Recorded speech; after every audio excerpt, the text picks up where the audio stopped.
에레미야가 하나님께서 말씀하신 대로 자기 사촌의 땅을 매입했다고 그랬죠. 그래서 그 증서를 만들어서 자기의 친구인 바룩에게 주어서 그 증서를 보관하게 하는 일까지 하고 난 후에 거래가 다 되었다는 거죠. 거래가 완료된 후에 하나님 앞에 기도를 하는 내용이 오늘 본문입니다. 오늘 본문 가운데 기도를 보면 이 에레미야의 믿음, 하나님을 향한 이 에레미야의 믿음의 고백이다라고 말할 수 있는 내용의 기도들이죠. 특별히 하나님에 대한 그의 신뢰를 오늘 말씀 17절에서부터 19절에 이르기까지 말씀을 하고 있는데, 거기 보면 17절에 주 여호와여 주께서 크신 능력과 표심팔로 천지를 지으셨사오니 라고 말해서 전능하사 천지를 만드신 하나님 아버지를 내가 믿는다 라고 고백하는 그 고백처럼 하나님이 창조주이심을, 그리고 그 만물을 창조하시는 전능자이심을 고백하고 있는 것입니다. 우리의 신앙 고백의 제1번이 바로 전능하사 천지를 만드신 하나님을 믿는다는 고백처럼 우리는 하나님의 전능하심을 믿는 성도들이 되어야 하고, 그 전능하심 능력을 가지고 천지 만물을 지으셨다라고 하는 이 지으심에 대해서도 우리는 믿을 때 그 믿음이 곧 나를 지으시니까 하나님이심을 고백하는 그러한 고백이 되어지는 것이죠. 그러면서 전능하신 분을 말할 때 큰 능력과 표심팔로라는 말씀을 합니다. 하나님의 능력은 위대함을 이렇게 표현하고 있는 것입니다. 그러면서 주에게는 할 수 없는 일이 없으십니다 라는 고백을 또 합니다.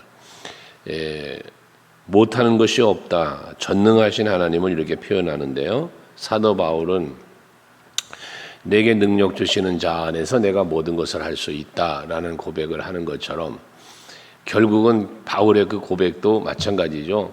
내가 한다는 게 아니죠. 내게 능력 주시는 자 안에서니까 결국 하나님이 주시는 능력으로 그 능력이 내게 임하면 나는 못할 것이 없다라는 고백 아니겠습니까? 이것처럼 오늘 우리들에게도 마찬가지, 아무것도 못하는 일이 없는, 모든 것을 다 하실 수 있는 하나님의 은혜와 그 능력이, 천지를 지으신 그 하나님의 능력이 내게 임하면 나도 마찬가지 못할 게 없다. 그래서 그 믿음은 결국 두려움을, 염려를, 근심을 다 버릴 수 있는 믿음인 것이죠. 그러니까 에레미야가 지금 시대 뜰 안에 갇혀 있었다고 그랬잖아요. 감옥에 갇혀 있는 상태에서 땅을 거래하는 일까지 하라고 시키신 하나님, 그 말씀대로 또 순종하며 그 땅을 사는 에레미야의 그 중심은 이런 믿음 때문이었다는 것입니다. 또 18절에는 주는 은혜를 천만인에게 베푸시며 아버지의 죄악을 그 후손의 품에 갚으시오니 라고 말씀을 하는데, 하나님의 그 풍성한 은혜를 말합니다. 그래서 주의 은혜를 만천만인에게 베푸신다. 하나님께서는 천하 만물을 지으신 분이고 그 모든 만물을 섭리하시는 하나님이심을 말씀하는 거예요. 하나님이 만들어 놓은 세상 속에 온 세상의 온 민족이, 온 나라가, 온 백성들이 그 안에 살고 있는 것이죠. 그게 하나님의 은혜를 말합니다. 앞에도 전능하신 하나님을 말했다면 뒤에는 은혜의 하나님을 말씀하고 있다는 것입니다. 사실 우리가 은혜 없이는 살 수 없죠. 하나님의 은혜, 만약에 땅만 만들어 놓고 하나님의 섭리하심이 없다면 우리가 어찌 살겠어요? 하나님께서 이 지으신 모든 만물을 섭리하시기 때문에, 또 내가 이 땅에 태어나게 하신 것으로 끝나는 게 아니라 내가 살아가는 모든 삶 속에 항상 함께하면서 날 위하여 일하시는 하나님의 그 은혜 때문에 우리는 살고 있는 것입니다. 이렇게 은혜로우신 하나님을 우리가 고백하는데, 그 은혜에서 십자가 사랑도 나온 거 아닙니까? 그 은혜 때문에 우리가 구원받았고, 그 은혜 때문에 하나님의 자녀가 된 것이잖아요. 그러므로 우리가 은혜를 늘 고백해야 돼요. 은혜로우신 하나님을 고백할 수 있어야 돼요. 하나님의 은혜로 있을 데 없는 자 왜 구속하여 주는지 난 알 수 없도다. 이런 고백처럼 나 같은 죄인 살리신 그 은혜가 고맙다고 고백하는 것처럼 은혜로우신 하나님에 대한 고백이 우리의 마음속에서 또 우리 입술로 내 삶으로 고백될 수 있는 여러분들이 되시자는 겁니다. 뿐만 아니라 이 은혜만 생각하면 항상 안 된다고 그랬죠. 하나님의 은혜와 사랑만 생각하다 보면 우리의 신앙생활이 격기로 갈 수 있어요. 그래서 그 뒤에 고백은 아버지의 죄악을 그 후손의 품에 갚으시오니 크고 능력 있으신 하나님이요 이름은 만군의 여호와시다고 해서 공의로우신 하나님, 죄를 없다 하시는 하나님이 아니라고 말이에요. 공의가 있다는 거예요. 우리가 죄 사함 받았다 해서 하나님은 다 죄를 용서하시는 분이셔 라고 하여 우리가 마음 놓고 죄를 범해도 된다? 아니라는 것이죠. 우리의 죄를 없다 하시고 사하시기 위해서 그 죄의 값을 하나님께서 예수께서 친히 치루어 주신 거예요. 이게 공의예요. 그래서 공의와 사랑은 함께 있는 거예요. 공의 따로 사랑 따로가 아니에요. 하나님의 은혜와 사랑 안에 사랑에는 공의로움이 항상 같이 있는 거예요. 그러므로 우리는 사랑의 하나님, 은혜로우신 하나님을 생각할 때에 그 공의로우심도 함께 생각해야 된다는 사실을 잊지 말아야 돼요. 십자가를 바라볼 때 하나님의 공의로우심 때문에 십자가가 있는 거예요. 죄의 삭을 지불하신 거거든요. 내가 감당해야 할 죄의 삭을 예수의 십자가로 대신 감당하시고 그리고 우리의 죄를 속량하셨다 그러잖아요. 값을 지불하신 거예요. 이게 하나님의 공의로우심입니다. 이와 같은 일을 하나님께서는 친히 하시는 분, 만군의 하나님이다라고 말합니다. 이거 누가 하겠어요, 이 일을? 사실 자식을 위하여 부모가 희생한다는 말을 합니다.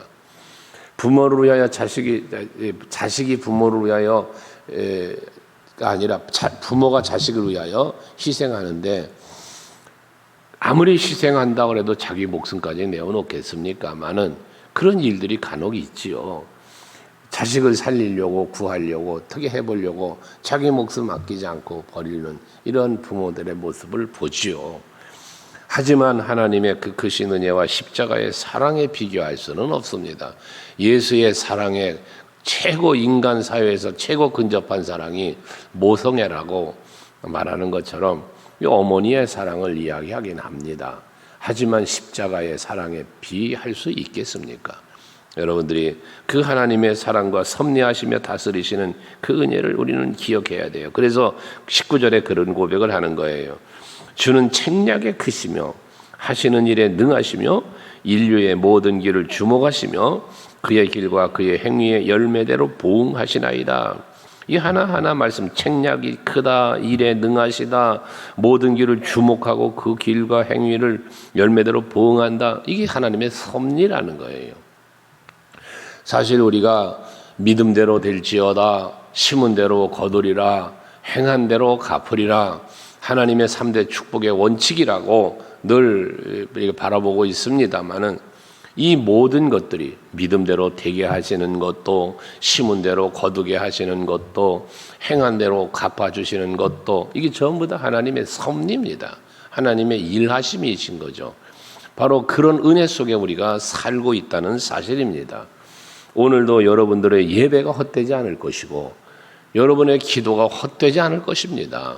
여러분들의 모든 수고와 헌신도 결코 헛되지는 않을 것입니다.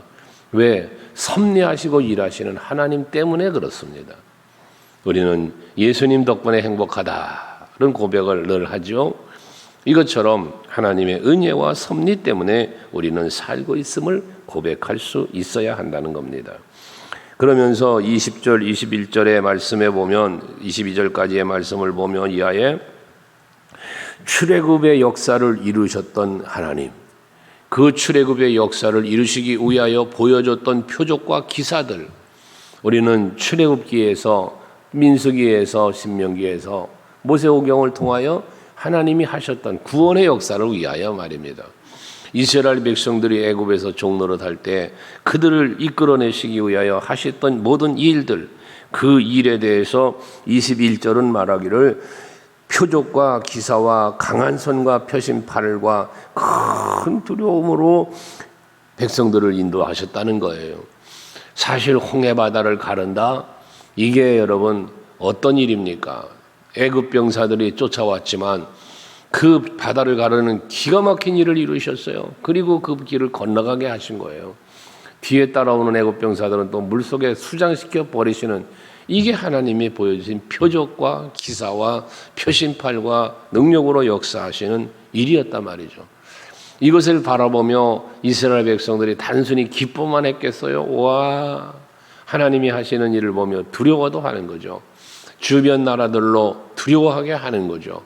그래서 하나님의 택한 백성 이스라엘 백성들 시혼과 시온에게 했던 일들을 다 소문나게 하셔서 이스라엘 백성들이 가나안을 향하여 가는 길에 두려워 떨게 만드시고, 그러면서 하나님은 인도하신 분 아니십니까? 이렇게 하나님께서는 출애굽의 역사를 이루시는 놀라운 역사를 이루셨던 하나님, 거기에 표적과 기사와 강한 능력의 역사를 하시는 하나님이심을 고백하고 있다는 것이죠.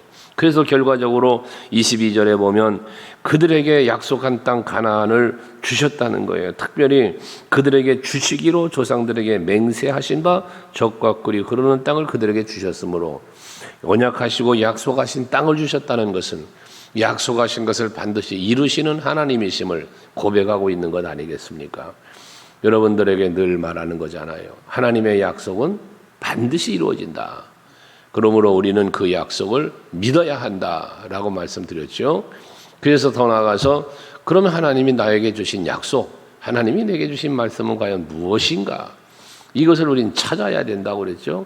여러분이 말씀을 듣거나 성경을 묵상하시면서 이런 걸 찾아야 돼요. 그게 밭에 감추어진 보화를 밭을 가다 찾았다라는 천국의 비유와 같은 거예요. 말씀을 듣다가 아하 하고 보화를 찾아야 돼요. 성경을 읽다가 아 하고 진리를 찾아내야 돼요. 값진 보화의 말씀을 여러분들이 발견해내야 돼요. 깨닫는 거예요. 이게 바로 에레미야가 지금 감옥에 갇혀 있으면서도 하나님이 하시는 일을 깨닫는 거예요. 아, 하나님 전에 우리 조상들에게 이런 일을 하신 하나님이시죠? 라며 기도하고 있다는 것은 뭡니까? 지금도 내가 기록 감옥에 갇혀 있지만 애굽의 종노릇하고 있던 백성들을 이끌어내신 하나님, 그 크신 팔과 손으로 역사하시며 인도하신 하나님, 지금 내게도 그런 일을 해달라는 그런 간절함의 마음을 갖고 지금 기도하는 것 아니겠습니까? 그러면서 23절은 24절까지는 이 바벨론의 멸망을, 바벨론에 의한 멸망을 말하는 거 아닙니까?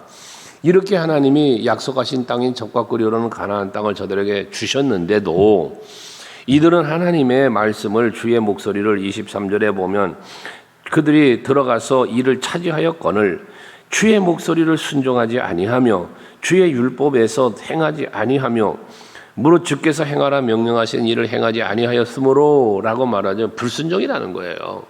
하나님의 말씀대로 살지 않았다는 거예요. 하나님의 뜻 안에 살지 않았다는 거예요. 그러니까 뭐해? 23절 마지막에 주께서 이 모든 재앙을 그들에게 내리셨나이다. 이 모든 재앙은 뒤에도 말하는 것처럼 칼과 기근과 전염병이에요. 하나님의 말씀에 하나님께서 베푸신 은혜를 쳐버리고 하나님의 명령하신 그 말씀을 따라 살지 않는 이스라엘 백성들은 결국 재앙에 빠지게 되었다는 이야기거든요. 그러니 우리들이 말씀대로 순종하며 살아야 평안이 있고 그리고 범사에 잘됨이 있다는 사실을 예레미야는 고백하고 있는 것입니다. 그래서 여러분들, 우리는 여기 말하고 있는 하나님께서 내리시는 모든 재앙과는 관계가 없는 삶을 살려고 힘써야 되는 거예요. 그래서 늘 믿음으로 살고 깨어있는 영성으로 살고 하나님 앞에 고백했던 전능하신 하나님, 은혜로우신 하나님, 공의로우신 하나님, 섭리하시는 하나님, 계속해서 고백했던 이 아름다운 고백들처럼 우리도 이런 하나님이심을 바라봐야만 말씀에 순종이 되는 거예요. 하나님에 대한 올바른 인식이 없으니까 자꾸 하나님을 떠나고 말씀에 불순종하거든요. 호세아 선지자의 말처럼 내 백성이 하나님을 알지 못하여 망하는도다. 하나님을 알지 못하여 망한다는 거예요. 여러분들 하나님을 바르게 알아야 됩니다. 우리는 아는 줄 알지만 바르게 알지 못함이 많아요. 때로는 알지만 믿지 못함이 많아요. 그래서 우리들의 신앙생활이 하나님 보시기에 합당치 못한 모습도 우리에게는 있다고 말이거든요. 항상 여러분들 하나님의 은혜를 먼저 기억해야 돼요. 은혜를 기억해야, 은혜를 깨달아야 그 은혜 앞에 우리가 삶을 바르게 살게 되거든요. 근데 은혜를 은혜로 알지 못하니까 은혜를 저버리게 되고 불순종이 거기서 나오게 된단 말입니다. 그 결과가 재앙이라는 말씀이거든요. 그런데 24절에 보니까 고없어서 하면서 이 성을 빼앗으려고 만든 참호가 이 성에 이르렀고, 이게 이제 바벨론의 침략을 말하는 거죠. 칼과 기근 전염병으로 말미암아 이 성이 이를 치는 갈대아인의 손에 넘긴 바 되었으니, 이런 일이 벌어졌다는 거예요. 지금 바벨론 포로가 된다는 거예요. 그러면서 주의 말씀대로 되었음을 주께서 보시나이다. 여러분, 주의 말씀대로 되었다는 거거든요. 주님이 말씀하신 대로 되었습니다. 보시옵소서. 이 말은 뭡니까? 역시 하나님 말씀하신 그대로 되네요. 예레미야의 고백이라는 것입니다. 여러분들은 신앙생활 하시면서, 기도하시면서, 헌신하시면서 하나님의 약속하신 말씀대로 되어지는, 앞에 말한 믿음대로, 심은 대로, 행한 대로 갚으시는 이러한 일이 그대로 되어지는 것을 여러분들은 바라보고 계십니까? 깨닫고 계십니까? 이 발견할 수 있어야 된다는 거예요. 예루살렘 성에 입성하실 때에 무화과 열매를 찾으셨지만 열매가 없자 그 나무를 저주하신 예수님. 다음 날 아침에 그곳을 지나는데 베드로가 그 나무를 유심히 살펴본 거예요. 그러니까 보니까 뿌리째 말라 죽었대요. 베드로는 예수께서 하신 말씀을 관심 갖고 살펴보았다는 얘기거든요. 그래서 뿌리까지 말라 죽은 것을 발견할 수 있었다는 거예요. 야, 봐라. 예수님 말씀하시니 그대로 되어버렸네. 나무도 죽었네. 말씀하시니 거친 파도도 잔잔해지는 걸 보았죠. 말씀하시니 물이 변하여 포도주가 되는 걸 보았죠. 이 엄청난 말씀의 능력, 하나님의 하시는 일을, 예수께서 하시는 일을 보았단 말이에요. 그렇다면 성경에 기록되어 있는 우리의 여러 가지의 하나님의 그 표적과 기사와 하신 모든 일들을 우리는 말씀으로 지금 어제 저녁에도 말한 것처럼 본다 그랬잖아요. 그런데 보여져야 되는데 이걸 보지 못하면 우리의 신앙생활은 재앙을 받았던 이런 백성들, 멸망받았던 백성들의 자리로 갈 수밖에 없는 거다 그 말이에요.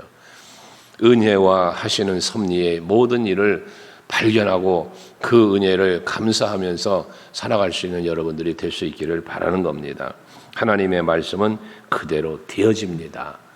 꼭 믿으시고 나에게 주신 말씀을 마음에 간직하고 그 말씀 안에서 오늘도 승리하며 사시는 여러분 모두 되시기를 바랍니다.